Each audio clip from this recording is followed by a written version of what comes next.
One of the things that I loved about going to the parks as a family and originally going on cruises, but it was one of those places where I could let go of all the other things, having a full-time job with state government, running a side business, all those things I could let go and I could be immersed in the moment, not just kind of being immersed in the land and the storytelling, but being sort of in that bubble with the family, putting the phone away. I mean, our first Disney cruises, we put our phones in the safe and didn't touch them for 7 days. But that was some of the things we loved. I mean, of course, it's also the feeling, the hospitality, the cast members, they make it special every time. But yeah, for us, it was having that family time. It was being together, just the three of us.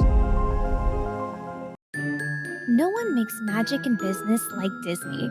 Join us as we hear from Disney cast members, influencers, and enthusiasts to uncover the secrets of what it takes behind the scenes to make Disney such a successful and well-loved brand. We will hear their journeys, inspirations, and have some good old-fashioned Disney fun along the way. So relax, pull up a chair, be our guest, and let's get down to bibbidi-bobbidi business. Hey, Paul. Can you hear me okay? Yes. How are you? Good. How are you? It's nice Good. to talk to you today. Look at your shirt. Oh my gosh. I love it. Thank Where did you. you get that from? Roosevelt's, they do all kinds of crazy drops like this. Really? Yeah. Okay. That's awesome. And it, Cool.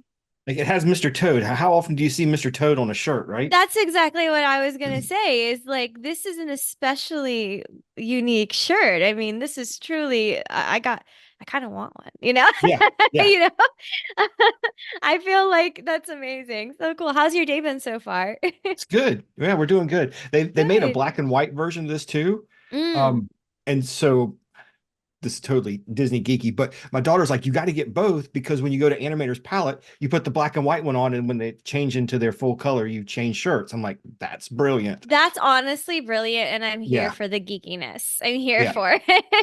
Yeah. We're going next week. So I'm packing You're both going shirts. next week. Tell me where you're going. I need to know where you're going. We are doing my wife's a travel agent. So we got Okay. the travel agent rate. We are flying when Tuesday, Wednesday. Wednesday we Okay. fly. We'll spend 2 nights at Alani, and then we get on the ship in Honolulu and cruise to Vancouver on the Wonder. Stop. Stop it. That is okay. Now I'm geeking out. Yeah. I've always wanted to go to Aulani, and then on top of that, you're gonna go on the freaking Yeah. cruise? That's so cool. We did the transatlantic last summer, which was awesome. So we were really excited when we got to do this one and kind of go on the Pacific. So So you guys probably get good deals because of the travel agent side of things, I'm assuming, at least. Yeah, yeah, yeah. Yeah, but honestly, that's so cool. I was just in Hawaii, and I was in Kauai like mhm. last year, and it was nice. It was nice. It was very, very nice. Obviously, it's Hawaii. But Yeah. I'm such a Disney like, nerd, and I was with my friend, and I was like, I just wish we were in Honolulu. And she's like, why? And I was like, because I want to sneak into the Alani Resort. It's like so close, but yet so far. You know what I mean? It's Right, like right. I got all the way up to that point where, but we didn't get quite there. So We that's went for my amazing. daughter. We went for my daughter's spring break just to Alani and Yes. in her senior year of high school, and this was a few years ago, Hmm. and it's awesome. So when we found out we could go on this cruise, we're like, we got to stay at Alani. So Absolutely. yeah. Yes. Okay, amazing. So, um, I wanted to thanks for meeting with me today. Yeah. Here's the funny thing. I've been doing pre-calls because I wanted to, you know, kind of get a feel for what we're going to talk about and da da da da. Mhm. And guess what? Something that I've noticed lately is um in the pre-calls, they've been so good that I'm like, I wish I would have just recorded some of this at least, you Yeah, know? yeah, I understand.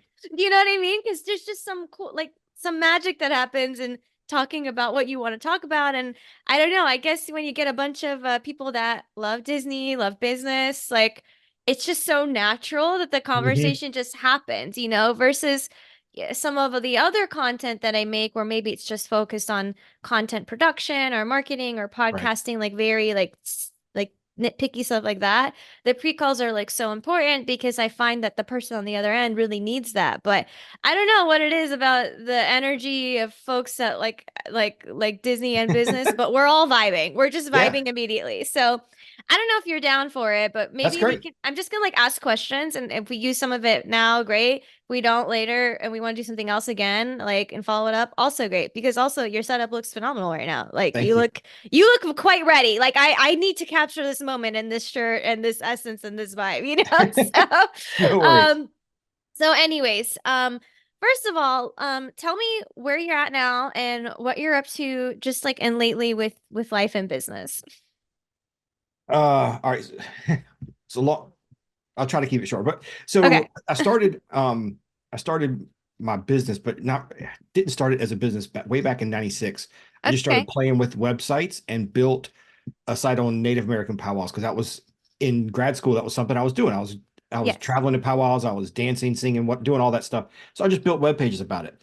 Um, so that was a side job for me, kind of just something on the side. At some point, it turned into a business.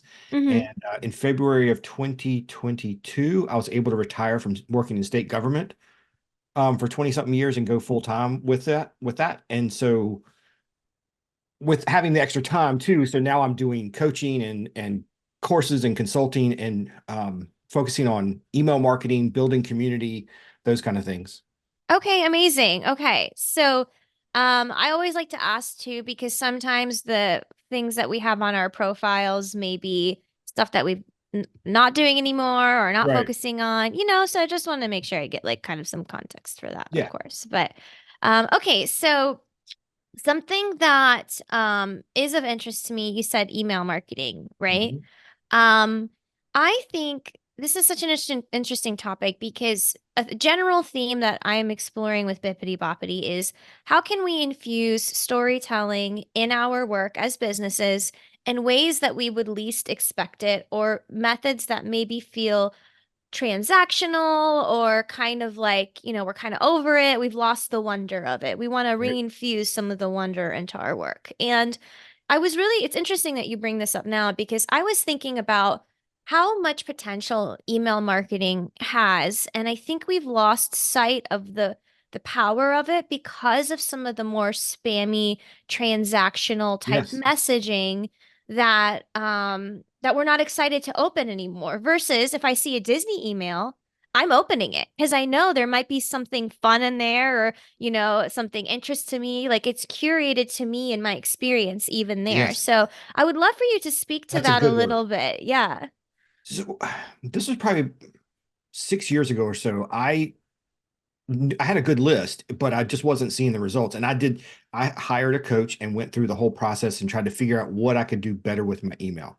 Mm, And that was one of the things that really opened my eyes to what you're saying, storytelling. I always tell people back then, my emails looked like a sales paper that you'd open up on Sunday morning. It was yes. nothing but fancy graphics and big bright text and all this stuff and nice layouts. And people clicked on it and read it, but I didn't get the engagement that I was looking for. When I transformed into text and started actually talking directly to people, it's been huge. So, like my broadcast messages each week, when I send them out, and I send out a few each week, like if I'm doing here's what we published this week, that'll be down below. But the first, like, top of the email is just me. And so I'll tell, hey, I just got back from Florida. We visited my daughter doing the Disney college program. Here's some of the things that happened. And I'll get tons of responses and like, people will email and say, hey, well, what happened with her? How's she doing? Or if we're going on a trip or whatever, and people will say, hey, when's your next trip? What are you doing? And not necessarily any of that has to do with powwows, but they want to interact with you. So that's been really huge, and so that's one of the things I'm trying to teach people. I I'm want to working. dive into that just a little Yeah, bit deeper because that is impactful. The it's huge. the concept of your content connecting on a human level and creating opportunities for people to be able to do that and engage, right? And that's important because that's almost part of the premise of Bippity Boppity is Right. being able to bring together being able to bring people together who have some kind of shared like or affinity for something and connecting on that level first, and then being able to talk about the things of business and whatever, the more traditional things, right? But that's what creates relationships. We connect on an emotional level first. And what your example was of mentioning passively, like in your email, like, before you get into 3 ways to up level your business, blah, blah, Right. blah, like, and you're trashing it, you're like, it's like a journal. Like we like that. We're nosy. People are nosy. We want to connect, you know? So I'd love for you to elaborate on Yeah. maybe something else that you've done to do something like that too. Yeah. So then I have a second part of what I do, but I'll tell you, I think so many people, like for me, Native American powwows, I think people would assume every email you send has to be so focused on that content, and it doesn't. People, like you said, people want to interact with you. Um, and so like I don't write all the articles. They're not all like about, they're definitely not about me because I'm behind the camera now. Um, so, but I infuse those little stories and people engage with it. The other thing I've seen huge with email marketing, same kind of thing is, and this is kind of what I'm working on the course right now. My first course is going to be about building sequences. And that is where my broadcasts do well and people like that little first part I put at the top. But the email sequences, when I start telling stories and segmenting the audience in a way that I can build content that delivers message to a certain group of people, those are amazing. So like my most successful one that I redid years ago is I have one that's what to expect at your first powwow, because we get so many people that come to the site and whether they're native or not, they want to go and they want to learn, but they have no idea what that means. Um, and so like the first email I send out, I'll say, okay, here, this is an email series. You're going to get several emails over the next few days, blah, blah, blah, blah, blah. But what are you most excited about? Are you looking forward to the dancing, the singing, the crafts, the food? What is it? I get probably 20, 30 emails a week from people writing me back that question. And then I'm able to have a conversation with them, right? It's not just that they wrote me and I just let it sit. I write them back and now we're having a conversation. So the next time they get an email, they're like, oh, that's from Paul. Let me open that up. And that's made a huge difference in my email marketing Well, is I love that. It's because you're opening up the conversation, but you're also setting expectations in a way, right. and which is customer experience. And like, I interrupted because it just sparked an idea of Mhm. mine. Like, for example, what to expect when you release your first business podcast episode. Yeah. What will happen? Like, what does that look like? And then also, what are you most looking forward to? What are you afraid of? Like those types of questions and in an anticipatory fashion in email feels like direct communication, and it's so smart. Like, and I think people, it's that extra detailed step that something like at Disney that they do so well at, that it's something that someone in a travel agency would do well at, but in business it's something that touch that we often sometimes can forget because we're so focused Hmm. on getting the thing done. So yeah, it's amazing. Yeah. Those kind of things, it takes time to set them up.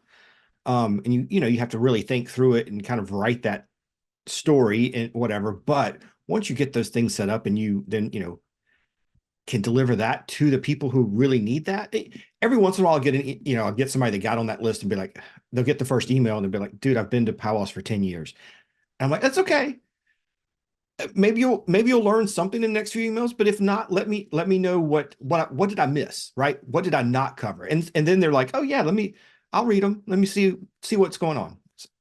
Yeah, So it I want works. to dive into some of the more the powwow idea because Yeah. I can, we kind of jumped right in, but you know, what, yeah, in the 90s you started this thing. Like what is it? Like, and now here you are, you're still doing it. Like I would love to hear about Oh, it. yeah, it was, I mean, it's crazy. When I built it again, it was just playing with well, I'm obviously stuff behind me. I'm, geeky guy, right? I love technology, love playing with gadgets. So it was just another thing to play with.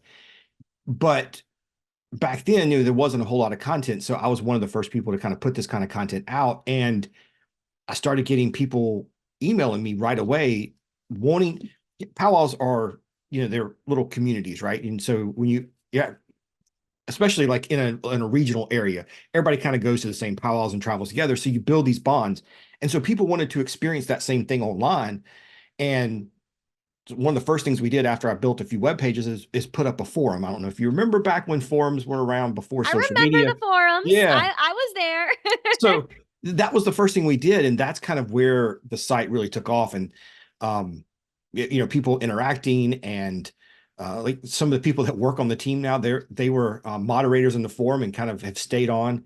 But yeah, that's where it was just a community aspect first, and then when social media came on, that's when we kind of pivoted and did more than just community. Started doing original articles and content and stuff like that. So, and then in 2004 we're celebrating our 20th anniversary of doing this. We started live streaming powwows.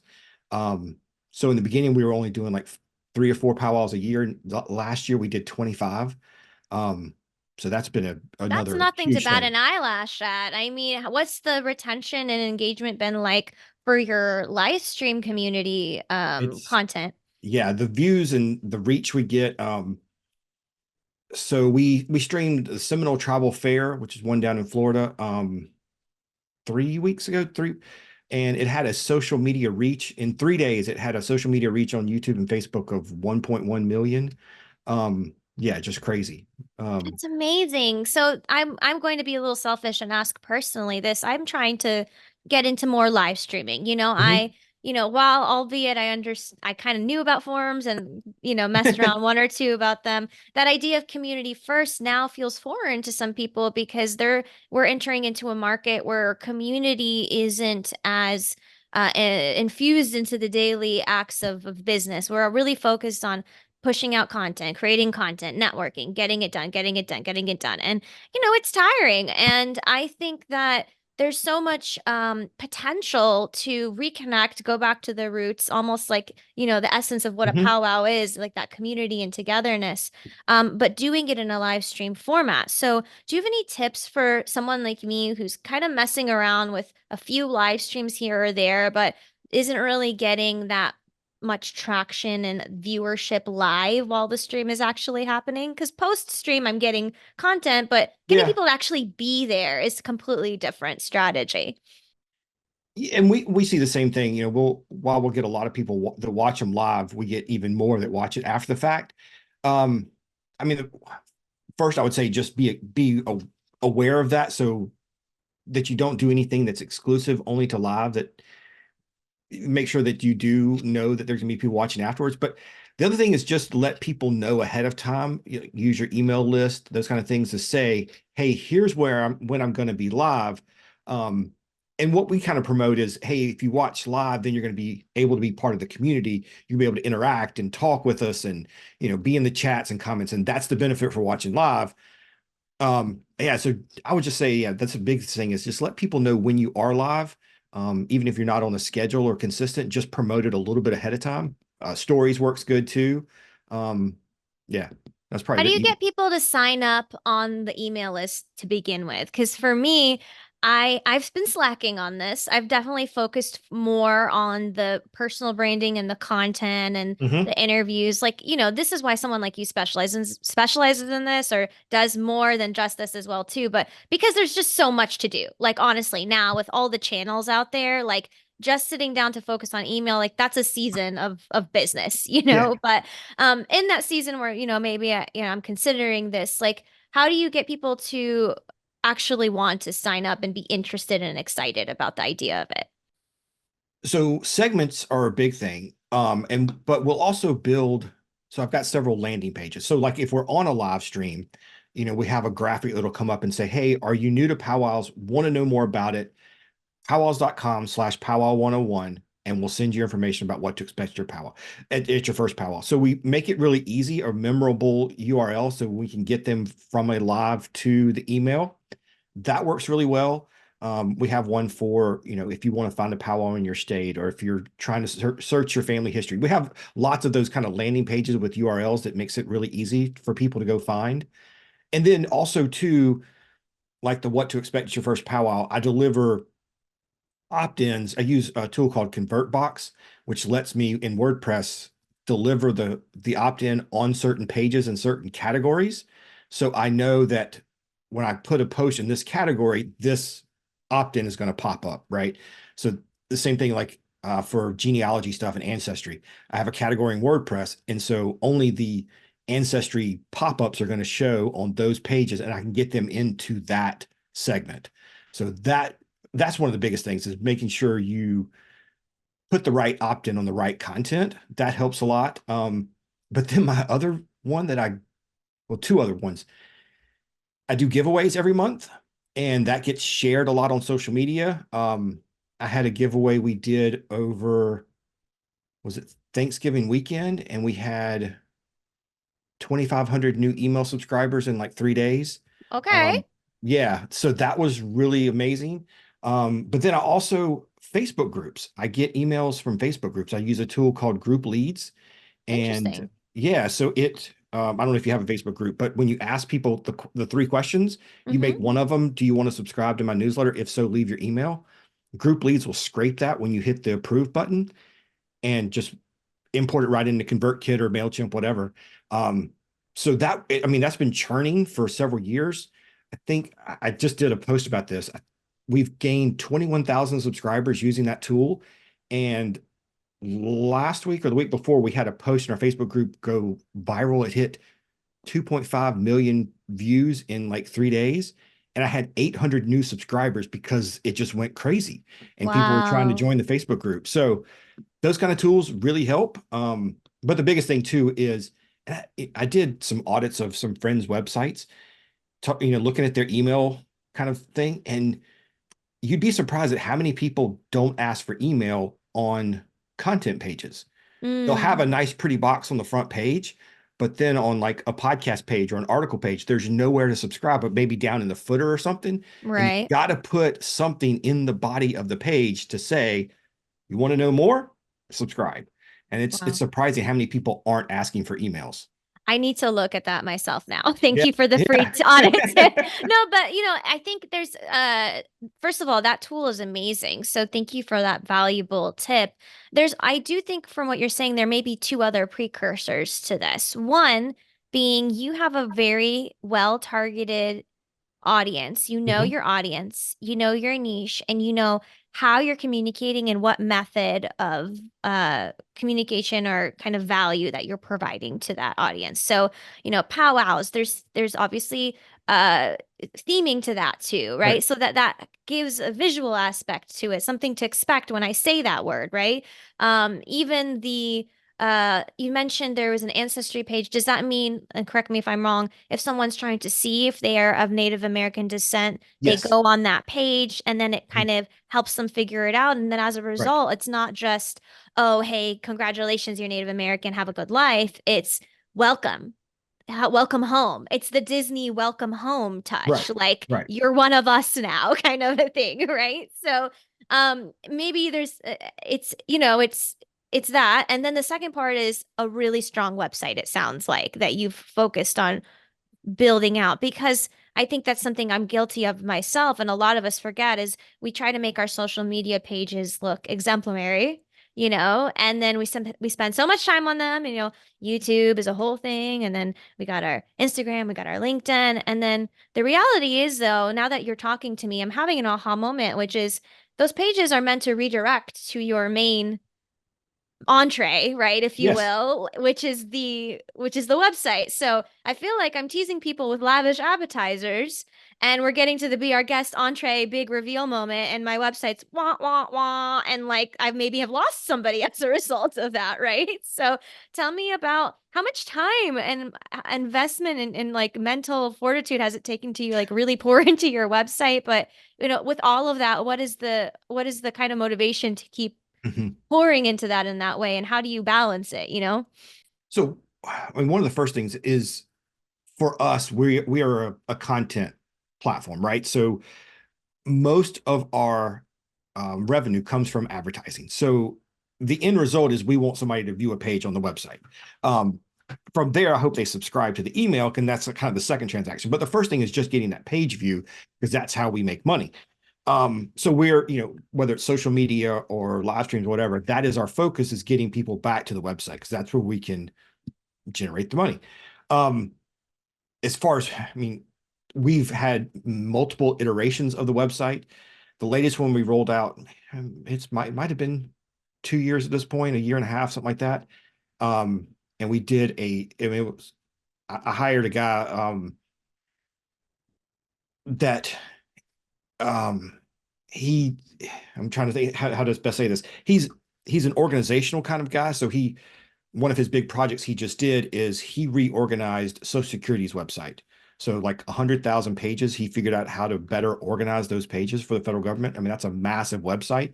So I got, his mind kind of focused on how can we best present the information. Um, so we did that, and that was one of the things we started with, is not what it was going to look like, but how it was going to be laid out with this latest design, and what are the content paths that we take people on. Then we came up with the layout and the colors and all that stuff later. So that was something we did, and that was a big project. That took a long time and a lot of effort and work. And we're still tweaking. Yeah, the work is and- really never done, but I no, think yeah, you mentioned always. something important, which is focusing on the layout and the content, like the value first, because someone like me who has shiny object syndrome will hyper Oh focus yeah, on what pretty colors to make the website, and I will focus on how it all looks. And by the time I make it all look a certain way, I've realized, yeah, I have nothing to say. Like I have not planned this right. And then you get stuck versus if you do it the other way around, you're like, okay, this is just the facts. This is like the what do they call it? The frame wire, the right. whatever wire. Wireframes, yeah. Wireframe. Okay, wow. I was very close with that. I'm very wireframe with that. And then you can iterate from there. But I think the most important thing is making it actually like people to be able to actually find the website, right? Yes. Like the things, like you could have all the fancy, sorry, you could have the fancy setup, you can have all the information, but if your website's not searchable, like if people search for it and it never pops up, then like what are you doing, right? So, and this might be a little bit of a deviation in the conversation, but have there been a couple small things that you've come across that you found help get more traction or traffic rather to your website? I think that's a really good point. I think there's a lot of people that have, I mean, I've done the same thing. TikTok, for example, that's the shiny new thing, right? So everybody just is jumping over there, making all these small form content. And sure, you may be grabbing a lot of attention and a lot of views, but is it doing anything, right? Is it moving the needle? And I think people really need to spend more time with SEO, with your wireframes and your email. Those things will bring you more business, more, engagement, more viewers than TikTok will. And unless you're Mr. Beast or somebody crazy that's just Well, I no mean, matter. especially Yeah, if you're someone who works with me who's a business, or especially even more niche than that, if you're in a B2B environment where you're, one business trying to work with another business, right? right. And I think what you said is so important because there are people that will come to me and be like, "Hey, my podcast is going to be my cure-all. Help me make my podcast. It's going to make all the things happen." But if you don't have the foundation that you're discussing already set up, the like addendum content or resources that it's featured on a website, it's not going to be as successful, right? Like I just think that's so important. Sorry, that was my daughter calling. Like she's on the Disney College program, and she called in sick yesterday. So when I saw her, Oh, just making that's sure she's okay. okay. Of course Yeah, she's she's good. okay. You're good. Okay, Yeah, she's that's good. good. She's going back to work tonight. So, That's perfect. So, yeah. fun fact about me, about the Disney College program. I was supposed to do the Disney College Oh, program. And why I say supposed to is I was accepted into it. And it was February of 2020 that I got accepted oh, into it. But luckily, the song Mother Knows Best and Tangle or whatever. mhm. I talked to my mom about it. My mom and I grew up, we bonded on Disney. That's part of the reason why I have such a love for it. It's, she's not from, both my parents weren't born in the States. My mom was born in Lebanon. She's Middle Eastern. They immigrated here. There was not a lot for us to bond over. It was hard in the beginning. It was hard to kind of figure out like how we could connect, right? So Disney was the way we could connect. She got to watch the movies that she wasn't able to watch growing up as a kid. We got to go to the theme parks together. She knows how much I love it. And when I told her I got accepted in the college program and she said, "Don't do it," I was literally like, "Are you kidding me? Why? You're telling me not to go do the college program? What is wrong with you, mom? Like, are you crazy?" And I thought she was like, it was like a villain moment, right? I was like, "Oh, how could you?" Like, But long story short, what happened is I listened to her. I ended up declining the Mhm. offer, even though it was the most painful thing that I've I was like, oh. And I actually got into podcasting. I started working at a podcast production agency at the time. And had I gone, I would have been sent back 2 weeks later and I wouldn't have started podcasting and I wouldn't have had my own business now. And Yeah. it's just, the reason that I bring that up is because I noticed on your profile, I noticed you mentioned that you have something called, you said the accidental entrepreneur. Yeah. Like, Yeah. so something happened similar, a life happenstance I would love to hear about, that led you to being an entrepreneur. Like, how did you accidentally also become an entrepreneur as Yeah. well? Yeah. I mean, I never, when I built powwows.com, it wasn't to build a business. It was just to do something. The only reason we started kind of monetizing to sometimes that's a negative thing, right? But the only reason we started trying to figure out how we could make money is because we started having bills. As the forum grew, and we crossed 50,000 members and 100,000 members, we had to start paying. We had to buy bigger server and bigger hosting companies. And I mean, I remember the day I bought the domain name, and my wife, who was just a girlfriend at the time, I was like, it's $75. I can't afford $75. She's like, you got to do it right now. But that's the only reason we started trying to find ways to make money, is because we had bills. Shout And out to her for enforcing getting the domain, though. Like, come yes, on. I always say her favorite character, Jiminy Cricket, and I always say she's kind of the conscious of powwows.com. She's the one that's always on my shoulder telling me yes or no, that you're stupid, you're crazy. I love that. Yeah. We but yeah, I mean, it was never intended to be a business. It just kind of grew. And at some point, I realized, hey, while I'm paying the bills here, if I'm going to dedicate time and money and effort into this, then I really need to treat this a little differently. And I mean, it took a number of years before we kind of figured that out, and you know made it more intentional. Um, and two, that was, people talk about what's your why. When we kind of made that transition, said, hey, we're going to take some of these things we're doing on the side, the travel agent thing, the powwows.com, had some other side gigs along the way. It was like, okay, if we're going to do all of this, why are we doing it? And for us, it was, we wanted to prioritize travel. So that's what we did. I said, we've been on a lot of Disney cruises. We've been on a lot of cruises. We've traveled all over the world. And that's kind of why we did what we did, is it was for us to be able to travel as a family. So, Well, it's a um, perfect segue into the Disney part of the conversation, which yeah, is, I'm sure someone would look at, hear rather, I'm sure somebody would hear what you say and say, oh, I've been to Disney over how many ever times, and go, why? So I would love to know, I know why, but for people who are listening to this and are skeptical, why? Why have you gone to Disney specifically so many times? I mean, there's so many reasons, but for me, one of the things that I loved about going to the parks as a family, and originally going on cruises, things in parks and cruises a little bit different now, but it was one of those places where I could let go of all the other things. Having a full-time job with state government, running a side business, all those things I could let go, and I could be immersed in the moment, not just kind of being immersed in the land and the storytelling, but being sort of in that bubble with the family, putting the phone away. I mean, our first Disney cruises, we put our phones in the safe and didn't touch them for 7 days. Can't do that now. It's a little different, but that was some of the things we loved. I mean, of course, it's also, we just love that, the feeling, the hospitality, the cast members, they make it special every time.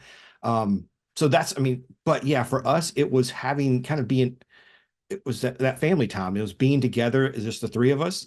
And, we've taken trips other places too, and they're great.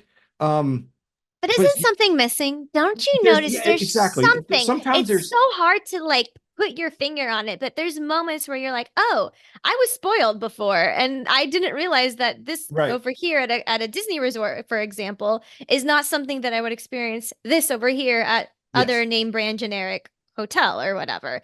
And even some high-end hotels too. Like I've stayed at for business reasons, I've stayed at, different conferences. They pick, nice hotels because that's the Right. benefit. You want to write it off, right?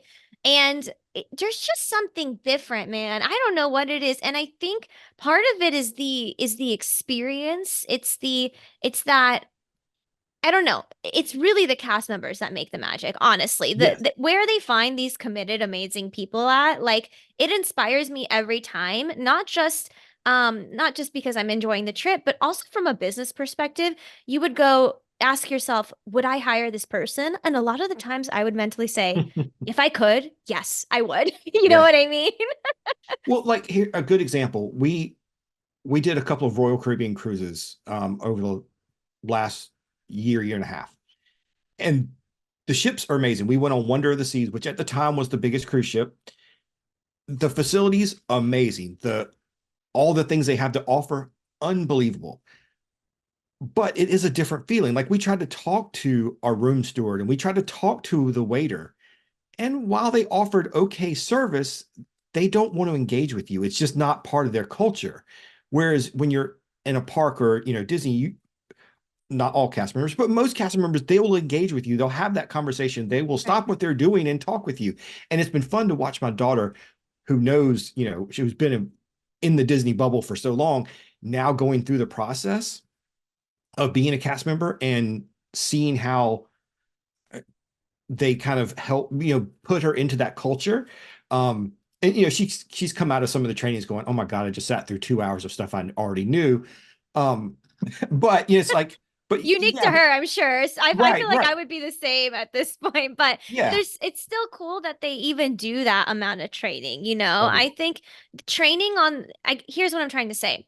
There are soft skills and these experiences that these team members and all hospitality name brands and branches either have intrinsically or don't have. But I think what Disney differentiates, how they differentiate with their culture and their team is they acknowledge that maybe not everyone might have those soft skills because there are things like differences in culture, differences Right. in personality. Like they acknowledge that, there is this universal way of speaking that will be respectful for those different cultures, right? And I actually just realized this like side story for myself real super fast is, I grew up I was born in the States, but I grew up like dual culture. Like I have my American born self, but I also have kind of how I was like culturally like the Lebanese side of me, right? Right. And by nature, we're very direct and sometimes we can come off as and I apologize to people, a little rude, but it's not intentional. It's just like we cut the pleasantries, we get to the point, and we kind of just like sometimes we hash things out. And, I'll joke around that my parents at a grocery store growing up would sound like they're yelling at each other, but they're just having a hilarious, passionate conversation. It's just in Arabic. You know what I mean? So, it's just very interesting, but it's like, what I'm trying to say is now I'm learning, okay, this is why Disney does these types of intensive trainings because you might have grown up one way and thought one style of communication was fair, and then the people around you spoke the same way, acted the same way, and you never really knew that that wasn't kind of the best Right. practice for speaking to different people of different backgrounds, right? And Yeah. I almost wonder, like, I'm how much of that they're infusing into it, and even no cultural or not, like you notice that difference that they're really trying to take the time to understand you and connect with you at that level, no matter if you're in a park or a hotel or on a cruise. Like they're trying to be cognizant of that, and I think that's Yes. really cool. Yeah. Yeah. When you create a program like the Disney College program, and I think they said there was 20,000 kids that applied this time. When you have 20,000 people applying to work for you, um, you've created a culture that's pretty phenomenal, right? I mean, that's crazy. Um, and just, leading up to her going, we were, watching every TikTok and every YouTube video, and to see things like, and she's starting to experience this for herself, but she works attractions, and on attractions you get rotated to the different positions every few minutes. And so we were watching a video of Pirates of the Caribbean, a cast member working there during her college program, and one of the stations that you could get assigned, you got a little thing that said go make magic. And so she got to spend 20 or 30 minutes just going and finding people to make their day special. My daughter got to do that for the first time the other day, And she's like, she just went and grabbed a family, found a family, and pulled them out of line, and took them into the lightning lane. And I was like, that's so cool that you get. I mean, they That gave build. me goosebumps. I know this is why Yeah, we're nerds and we're talking isn't about that this. great? Well, because something else that you said, I want to round it back to you, is a lot of us now as adults, we crave these experiences aside from our business that we can turn off, like quote unquote, our Yes. brains, right? What you're doing, it's not easy. You love it. That's why you keep doing it. And, but it's a lot of work. It's, it's research, it's content creation, it's finances, it's, whatever, all these things that big corporations are doing, as entrepreneurs, we're wearing a lot of the hats. And of Right. course, some of us are very blessed to have team members that help. And that's great. But at the end of the day, you're still the captain of the ship, and it's your responsibility to keep that ship afloat, right? Yeah. But at Disney, for me at least, like I do remember the days where I would just turn off my phone and I would just go, and it was so nice. And the reason why I'm saying that is the ability for a cast member to go just find anybody and make a quote unquote magic moment. To that cast member, it may feel like a small thing, but a lot of us do go to Disney to, for lack of better words, kind of get away from it all. Yes. And everyone is getting away from something in their life, and we don't know what it is. I was watching a channel. It was really sad, but there's this family, and he lost his wife due to cancer. Um, and prior to that, they kind of vlogged their experiences. They started going to Disney because, they were Anaheim like pass Hmm. holders or whatever. So they went to Disney, and this one cast member kind of asked jokingly at the time, like, oh, you're both here alone. Are you here for something special? They weren't really there for anything special. Obviously, they could see the state of the poor wife at that time.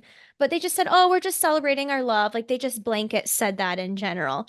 2 hours later, they get a cake that says happy anniversary. They get like free things. Like they're getting treated and they're getting taken care of.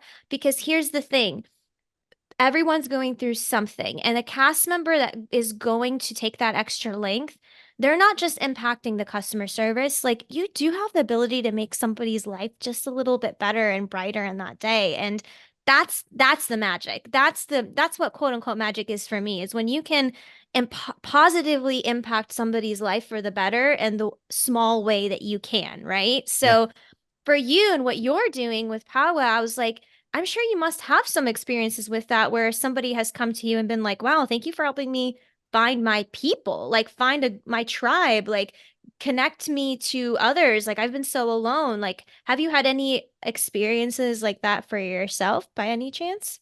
Yeah, and I got one of my favorite comments or emails to get, and I got one today, is when we do our live streams, and a lady wrote me today and said, "Thank you so much for doing the live stream. This is the only way I get to see my son because he travels all summer at powwows." And she's like, "The powwow we streamed one last week, and she's like, I saw him, I got to see him. So thank you so much for doing that." I was like, that's what I love. That Yes. we're helping people make those connections and or stay feeling like they're connected. Um, that that's the best kind of I love seeing those. We'll get them occasionally too from like people serving overseas where they're able to Mm, see a family member dancing or just, watch the dancing and feel like they're still connected to their people back home. Yeah, that I love that kind of stuff. That makes it worthwhile, right? The long right. days, the long hours. Yeah, you're like, oh, okay, thanks. Somebody's out there listening, which is one of the things I love about email marketing is because when people reply, you're getting a direct message from them. It's not like I feel like on social media, people just click the like button and It's very passive. Like you could yeah, just yeah, do it while you're scrolling, but somebody writing an email is an intentional act. Like I have to yes, sit there sometimes with my computer because I make typos on my phone and like think about what I'm saying, right? So you're right. It is opening the invitation for more, deeper connection. And, I just wonder how I really, you've really inspired me. I really want to get better at it because I really feel like it's going to, even though it's kind of been commoditized, I think it's going to make a second turnaround wind after what I'm trying to say is because there's so much social media and people are overwhelmed by the amount of Hmm. social media, I think there's going to be a new trend of people focusing more on their websites and focusing more on their emails because there's just too much to do and they want to almost kind of pare it down and focus on what matters. And at the end of the day, as long as you are making an impact with your content in the way that you want it to be, you are creating stories that are memorable and have meaning in whatever way that is for you or your business or your life, whatever content you kind of do. And you're getting like positive gains from that. Like that's what's important, you know? Right. Um, and I think the cool thing about just what Disney does in general is how they are able to pivot and like try to find ways to connect on in whatever way that makes sense for the time or the trend that it is, right? But yeah, I guess to kind of start to round out a little bit, I know we're like way over because we kind of just got It's into a okay. conversation. Sorry about that. On the business side of the conversation, what have there been some aspects of Disney-esque things that you've kind of gone, I want to try something like that and do that for my business? And if so, has it worked or not? I'm just kind of curious about that. Well, first I'll go back and say you were at Podfest, I think. Yes. I don't know if you got to see Lou Mangello speak. Yes. I actually Yes. interviewed him on Did this you? Okay. show. Yes. Yeah. Yes. Yes. So I've been friends with Lou for probably almost a decade now. Oh, it's amazing.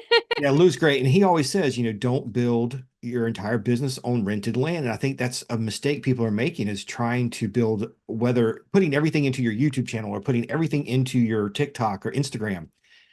Email is where your email and website should be the foundation of everything you do, because no matter, if these billionaires decide to change the algorithm tomorrow, you could lose your entire business on Facebook or YouTube, whatever. You never know. So you got to build it on email. Um, yeah, I saw you interviewed Cassie Tucker too, another Yes. person I met through Lou. Yeah. Um, and total aside, if you're in Jacksonville, right? Yes. Lou does I don't know if he told you, he does a retreat or a conference. It's more of a workshop, but I think it's going to be in September, called Momentum. Definitely you need to come to that. Okay. If you Okay. can. It's only 50 people. Never more than 50 people, and so you get a lot of the table talk kind of stuff. Yeah, it's a great time. Yeah, it's you can go to his website, LouMangello.com. He's got a page on Momentum. Cassie was there last year. She spoke. Yeah, it's really good people. But yeah, so Disney things I've tried to do in my website. For me, I concentrate a lot on um making sure that I want to provide people one with storytelling, because I think that hmm is, knowing that every single attraction has a story. So I try to tell more stories, especially in email. But I also it's just that I don't know that I can ever achieve the customer service that Disney does, but I always think about that when if somebody emails me mad, or if somebody's emailing me a question. That's something in the back of my head is I want to create that same experience that I feel when I'm in Disney, is that even if I don't have the answer or if I can't solve your problem, that I care and that I want to help you, and I'm doing my best to engage with you, help you, whatever. Be empathetic with your whatever your issue is. That's something I try to do all the time.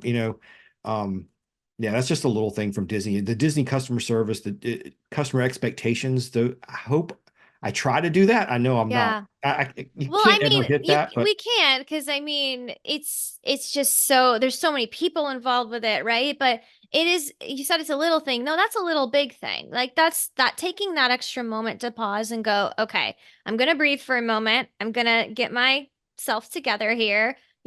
Whatever way I was gonna initially respond, I'm gonna kind of back out from that, learn that lesson, yeah. and how do I the next time take a second and go, if I were the guest, how Hmm. would I want to be responded to, Right. essentially? So, and I think just, that's really what the essence of it is. It's empathy, it's servant focused, servant mindset leadership, you know? Yeah, and one of this I never think of myself as like people wanting to know me or whatever. But I had a mom write me the other day a question, and I responded. And she got a question from one of my newsletters. She wrote back, and I responded to her, and she's like, "Oh my God, my son said that you wouldn't respond. He can't believe that you actually wrote us back." I'm like, "Oh, that's great." Well, I said, tell him I said hello." And she Yeah. writes back, it's like, "Oh my God, you just made his day." Like, Oh. I'm like, okay. I was like, "What's your son's name? Send me your address. I got to send him something." I'm like, that's, Yes. if I can, I don't ever want to think of myself like that. But hey, if the kid thought it was cool to hear from me, Right.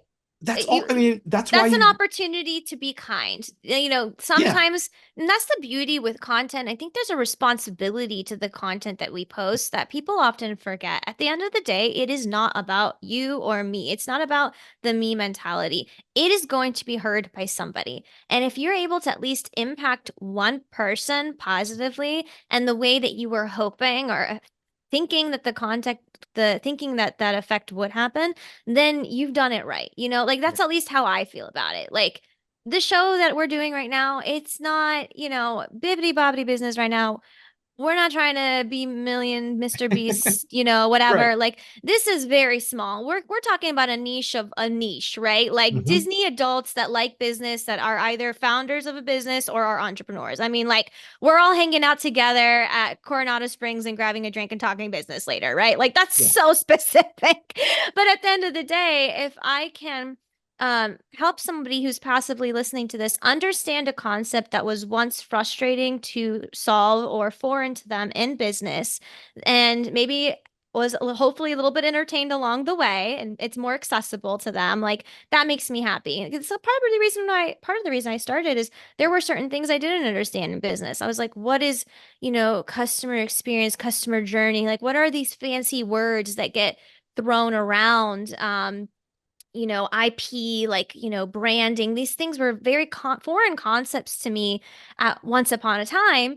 But once I started understanding the Disney analogy or Disney side of them, it became abundantly clear that we all intrinsically know what good business is and Hmm. what a well-run business kind of looks like. If you have ever experienced in person a theme park experience at Disney, right? One small example that I always say is okay, like the customer journey, for example, like the moment you book not even the moment you enter the park, but the moment you book your ticket online, the journey has started and they've kind of, themed everything around that, So for what you're doing, I was poking around at your website and I see some of that. I see how like, there's words there that you used instead of like a typical word that like kind of feel more like a powwow and all that, Right. like, right, Right. right. So I love that. Okay, just to wrap up, I'm gonna ask you Disney rapid fire kind of questions Oh, here. Are you okay. ready? Yeah. Okay, these are just super fun. These are like not business. Let's turn our brain off from business for like 3 seconds. Okay. If you were able to be any main character's sidekick in a movie, what side, like, who would that be? You get to be you're replacing Olaf or you're replacing Abu. Like, who's the sidekick character that you're gonna be? So I mean, this is cheating, but Luke's. Um, Okay. I mean, I'm a Star Wars guy. It would be definitely Star Wars. Yeah, So you're a Jedi. Okay, for sure. understood. Yeah. No questions asked about that. Okay, Well, cool. when I built the first website, I'll go back to powwows.com. Yes. I built a Star Wars website and I built a powwow website. The Star Wars website, I built it in the 90s when there weren't any movies except for the original three. So nobody cared and they just sat there. It's still out there. Before it was cool. I I've need to left it see out this. there. Yeah, it's I out need to there. see Yeah. this website. I'll send you the link. Um, Yeah. cool. Okay, second rapid fire question. Okay. Um, Disney comes to you out of the blue. They're just like, "Hey, we like the content that you're making. We think you're a cool person. We're stuck. We're trying to make a little short movie here. Not a whole film, just kind of a short film, okay? Um, what do you think we should do? Would you have an idea? Is there a short or a movie that you feel like they haven't yet made that you're kind of hoping like, dang, they should make this. Like they're missing out on this opportunity. Oh gosh. First, I would say they definitely need to do some more in-depth, real-world native storytelling. Mm-hmm. Mm-hmm. If you've been to Epcot lately, there is a kind of a museum exhibit about native art that is fantastic. I think they could do some really great storytelling around some native tribes. Mm-hmm. Walt's wife Lily grew up living on a Native American reservation. I think that, I mean, there's I some didn't know that. yeah. I think there's some cool stuff they could do around that. Um, but too, I mean, I think there's other worlds we could explore in Star Wars. I love that they have gone off and did Andor and Kenobi. I want to Mm-hmm. see more of. I mean, in any world. I mean, even Frozen, for example. I want Mm-hmm. to see some of. I want to see them do more in depth of these, like you said, sidekick stories. Yes. Give me a movie on Olaf, or I love those kind of things where I wish they do this. I mean, I'm talking about another place here that we don't mention, but if Mm-hmm. Harry Potter would do stories on other characters besides Harry, that would be amazing, That would be right? great, right? Yeah. That would be cool. Yeah, I think for me, there's just so much. I'm craving more in-depth backstories and no shade, but I think we have enough live action movies. I think we're Yeah. good. I think Yeah. I'd love to get to some of the more like OG like stuff or like kind of spin-offs in a different way. Hmm. Okay. All Yeah. right. One more quick question. So, I don't know how many Disney parks around the world that you've been to, but let's say tomorrow you get like the Willy Wonka, but like Disney version golden ticket to go to any theme park of Disney in the world. Where are you going and why? Well, so of course we visited everything in Florida, everything in California. We've been to Paris. Okay. Our the next one on our kind of bucket list is definitely Tokyo. DisneySea's Tokyo. Yeah, that's if you see I keep pictures or hearing videos, such that good place things is about. it looks so cool. That's on the list. Yeah. Okay, yeah, we got to go to Tokyo See. I interviewed someone on the show, Adam, and he was this is such a good episode, by the way. If you're a Disney nerd, you got to check it out. He was there to help the merger between Disney and Pixar be a Oh thing. wow.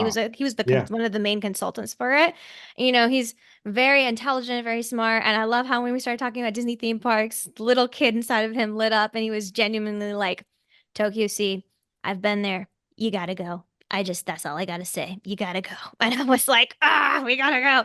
So Hmm. listen, if any other Disney business adult is out there, let's make a networking event that we can write off in Japan. Okay. Let's manifest this so that we can all go and have a ball and then write it off later and say we learned something and had a great time. Okay. So Yeah. anyways. All right. Well, Paul, thank you so much for sitting down and doing a very impromptu interview with me. Yeah. I appreciate everything that you're doing. I think it is really cool and important what you're doing, like building community, connecting people together, especially and with the Native American culture. Like there's so much there's so much good that you're doing with that. So I really appreciate it. But if someone wants to connect with you because they're just as curious about the email marketing side too, or maybe they want some coaching or I don't know, Yeah. how can they best do that? So please, paulgowder.com is where I do all of that. And even we post some of our Disney trips and, some of the things we do on our travels. We'll post that there too. And I recently did something on my 3 favorite tools to grow your email list. So paulgowder.com/email tools. That'll kind of show you some things I talked about earlier, the group leads and all the stuff that really helped me build my email list. Go check it out there. All right, free resources. You got to get it, guys. Well, thanks so much, Paul. And for Thank everyone you. listening out there, I hope you guys have a magical day. Thank Bye. you. You've been listening to Bippity Boppity Business. Like what you hear so far? Leave us a review in Apple or listen to us anywhere you prefer listening to your podcast. Until next time, have a magical day.